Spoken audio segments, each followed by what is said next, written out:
Bonjour tout le monde, j'espère que vous avez toujours la patate. Bienvenue pour une nouvelle séance d'athlétisme à domicile. J'espère que vous êtes toujours bien patient et courageux chez vous à domicile, mais c'est important évidemment de rester chez soi et de continuer à faire du sport, de s'ouvrir l'esprit aussi à d'autres disciplines. La séance du jour, on va revenir sur une épreuve qui je pense va intéresser beaucoup de monde. Il s'agit du sprint, savoir que la vitesse est un des éléments de base pour l'ensemble, la plupart des sports que l'on pratique avec de nombreux déplacements, et donc je pense que ça peut intéresser un petit peu de monde. Alors aujourd'hui on va avoir besoin comme matériel de cônes. Si vous n'avez pas de cônes, vous prenez par exemple des gobelets, ça fera très bien l'affaire.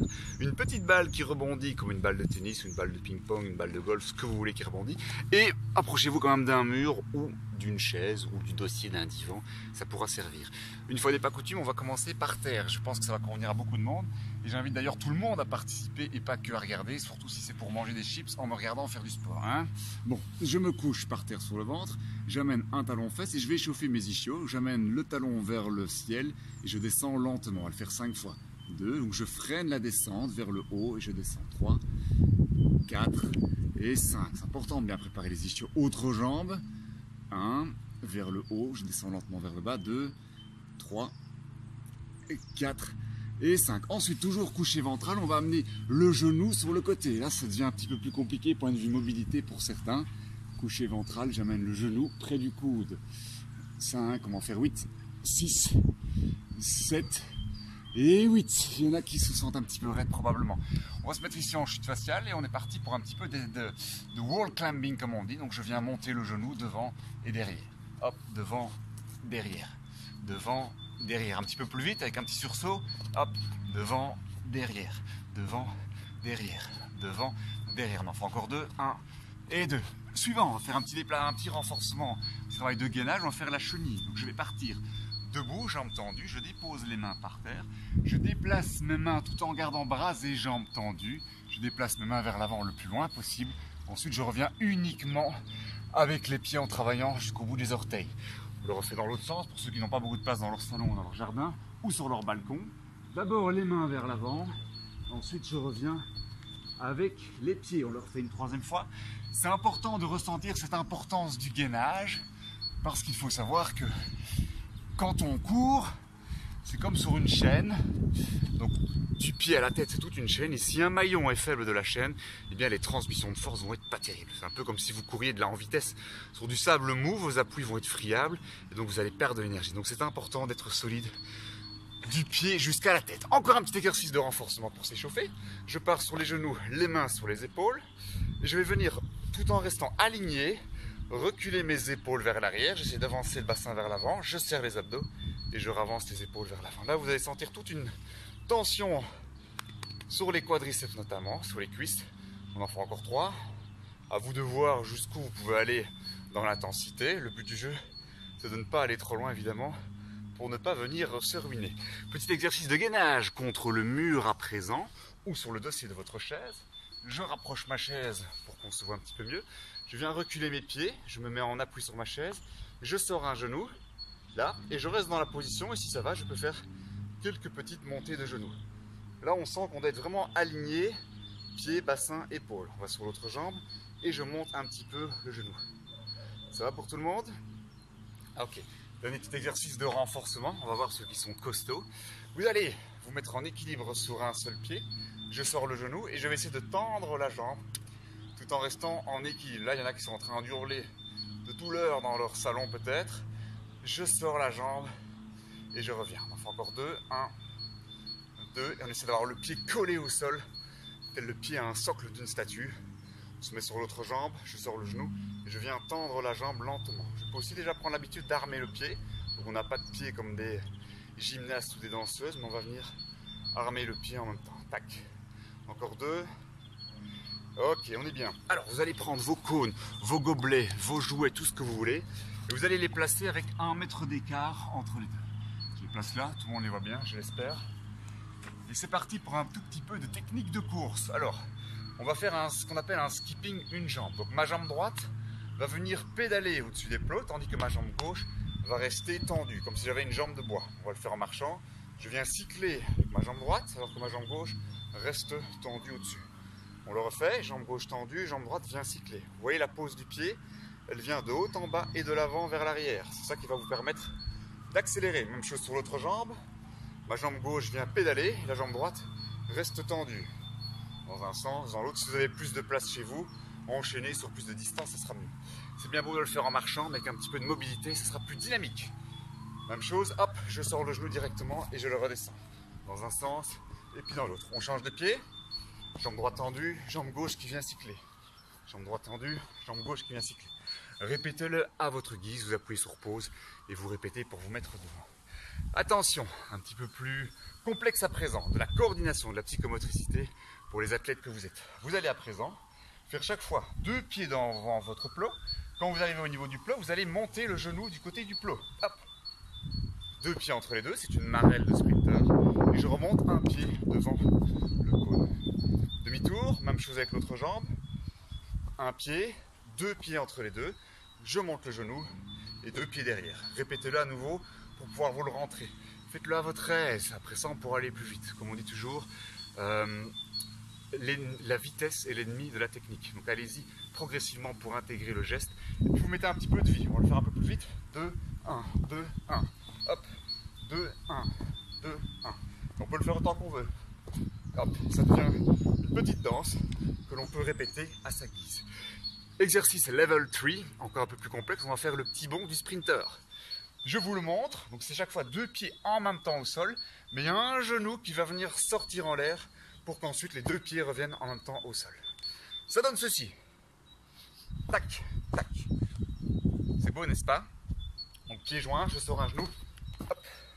Pied joint, je sors un genou. Tac. On le refait. Tac, tac. C'est beau, non? Hop, hop. Est-ce que vous y arrivez plus ou moins? Oui, non, c'est à répéter. Comme ça, vous avez l'intention en tête. Ce qu'il faut toujours avoir en tête, c'est d'être le plus grand possible quand vous êtes au sol. D'être vraiment aligné. Ça marche? Alors, passons à la suite. On va prendre notre chaise. À présent, je vais la rapprocher. Et on va voir quelques petits placements qu'on doit avoir dans un départ. Donc, quand on prend un départ, pour avoir de la vitesse, quand on sort de ces starting blocks ou quand on sort d'une accélération, quel que soit le sport, eh bien on doit s'engager vers l'avant. On doit créer de la vitesse par du déséquilibre avant. Donc la position de référence, c'est un petit peu comme quand on va par exemple pousser une voiture qui est tombée en panne. Donc on se met dans cette position-là pour créer de la force. Je me mets dans cette position-là, je sors un genou. Et pour accélérer, si je mets le pied devant moi, je crée du frein. Donc du coup, il faut que je pose le pied en dessous de moi, voire un petit peu derrière pour pouvoir chercher de l'accélération. Donc ce qu'on va faire, je vais sortir le genou et hop, je vais poser le pied à la place de l'autre pied. Et en même temps, je sors le genou. Ça donne ceci. Et vous voyez l'alignement, pied, bassin, épaule. C'est beau, non? Hop, vous avez la théorie et la pratique en même temps. J'espère que vous n'êtes pas roulé. On le fait encore 4 fois. Hop, je change de pied, je sors le genou. Regardez devant vous, pas que sur le côté. Moi, c'est pour vous voir dans les yeux et pour voir si votre exercice est bien effectué. Et là, on sent que les abdos commencent un petit peu à travailler. Je sens d'ailleurs qu'il faudrait que je refasse un peu. Même chose un petit peu plus complexe désormais. On va cette fois-ci enchaîner 2 appuis. Donc ça donne ceci. Je sors le genou et ça va être tac tac. J'essaie toujours de rester bien aligné. Prêt? On va en faire 2. 1, 2. Prêt? 1, 2. Ok? Même chose mais en changeant de pied désormais. Donc si on avait le pied droit au sol, ça va être le pied gauche en l'air. Prêt? 1, 2. Et 1, 2. Ok? Tout le monde a un petit peu ressenti ce déséquilibre? Alors prenez un petit peu de place dans le salon. Poussez les divans, poussez la table si besoin. On va faire juste quelques petits exercices de départ. Alors, pour ressentir ce déséquilibre avant, rassurez-vous, on va courir sur 1,50 m. Vous avez assez de place avec 1,50 m pour vous reprendre. Je me laisse tomber vers l'avant en planche. Et quand je perds l'équilibre, hop, je fais une toute petite accélération sur un petit pas. Je le refais de face, je me laisse tomber vers l'avant. Je sors le genou et je me reprends sur quelques appuis. Ça va? Donc pensez bien, comme tout à l'heure sur notre chaise, de poser les appuis en dessous, voire derrière soi pour créer une accélération. On le refait. Je me laisse aller vers l'avant. Hop, je sors le genou et je trouve que de l'accélération. En même temps, sortez aussi les bras, hein, comme on l'a vu dans la première vidéo pour ceux qui étaient déjà là à ce moment-là. Exercice suivant, un petit peu plus spécifique. On va partir en équilibre sur un seul pied désormais. Donc je mets un pied derrière. Je fais à nouveau ma planche et quand je vais sortir le genou vers l'avant et partir aussi en coordination opposée avec les bras. Ça va? Donc je me laisse aller vers l'avant et hop, je sors le genou. Je fais une petite accélération. Je sors le genou, je me laisse aller vers l'avant et hop, petite accélération. On le refait, donc sentez bien le déséquilibre. Mais faites toujours attention d'avoir assez de place pour freiner. Hop, je sors le genou, petite accélération. Donc au sol, on vient vraiment fouetter le sol de l'avant vers l'arrière pour sentir qu'on accélère vers l'avant, qu'on se propulse vers l'avant. Dernier petit exercice de départ, et puis on va faire l'exercice le plus fatigant de la journée. Je mets les mains sur les genoux, je me mets en petite boule, en position de squat, je me laisse aller vers l'avant, et quand je suis déséquilibré, hop, je pousse sur mes jambes. Et on fait à nouveau une petite foulée pour se reprendre. Jambes fléchies, je me laisse aller vers l'avant, et hop, je sors les genoux pour faire une petite accélération. On en fait deux, encore deux, hop, je sors le genou et je fais une petite accélération. Un petit dernier, pensez à bien sortir le genou et pensez à bien pousser jusqu'aux grands orteils au sol. C'est là qu'on va aller créer de l'énergie. Je me laisse aller vers l'avant, je pousse sur mes jambes. Et petit départ, ça va pour tout le monde. Si vous avez besoin de boire un petit coup d'eau, mettez sur pause et on est reparti. Dernier exercice, cette fois-ci on va enchaîner des départs. Donc, la position trépied optimale quand on est à l'entraînement, c'est de se mettre donc ainsi. J'ai ma main, mon pied avant se situe environ à 2 pieds de ma main et le pied arrière vient se mettre juste derrière le talon. Ça c'est la position dite trépied. Vous allez ici chaque fois enchaîner un démarrage, un appui, vous faites demi-tour et on refait la même chose dans l'autre sens. Alors je vais le faire de face parce que sinon mon plan ne va pas être assez grand. Donc je pars de là, hop, je démarre et hop, je repars directement dans l'autre sens. Donc ça donne ça au départ et au freinage ça va donner, hop, je sors le genou et je repars tout de suite. Hop, et je repars tout de suite. Je sors le genou, je repars tout de suite. On va faire ainsi 4 allers-retours. Ça va pour tout le monde? On est prêt? Moi je le fais de face avec vous. 4 allers-retours, juste départ, un appui. Go! Départ, un appui, demi-tour. Départ, un appui, demi-tour. Départ, un appui, demi-tour. Départ, un appui, demi-tour. Et là, ça brûle un petit peu dans les cuisseaux. Dernier exercice, on va le faire avec l'autre jambe évidemment. Il n'y a pas de raison de ne pas chercher un petit peu cet équilibre entre les jambes. Donc on part avec l'autre jambe qui ne sera peut-être pas la jambe préférentielle. Et à nouveau, je pousse un appui demi-tour. Go! Je pousse un appui demi-tour. Poussez un appui demi-tour. Poussez un appui demi-tour. Poussez un appui demi-tour. Poussez un appui et demi-tour. Ok? C'est un petit travail un petit peu plus physique. Dernier petit défi, parce que je pense que vous aimez bien, pour terminer la séance. Vous prenez votre petite balle et vous allez vous mettre cette fois-ci sur un sol dur et non pas sur la pelouse, raison pour laquelle j'appuie pour faire une petite pause. Alors, défi ultime de la séance, vous allez prendre votre petite balle et c'est un petit exercice justement pour apprendre à bien armer le pied dans une position de skipping. Donc on va ici jongler avec sa semelle, je vous montre, vous allez essayer d'en faire 10, vous en faites le plus possible. Ça donne ceci. 3, 4, 5, 6, 7, 8, 9, 10, 11, 12, 13, 14, etc. Ok, à vous de jouer, amusez-vous bien et n'oubliez pas, demain, il y a un décathlon au programme, ou plutôt un décat salon.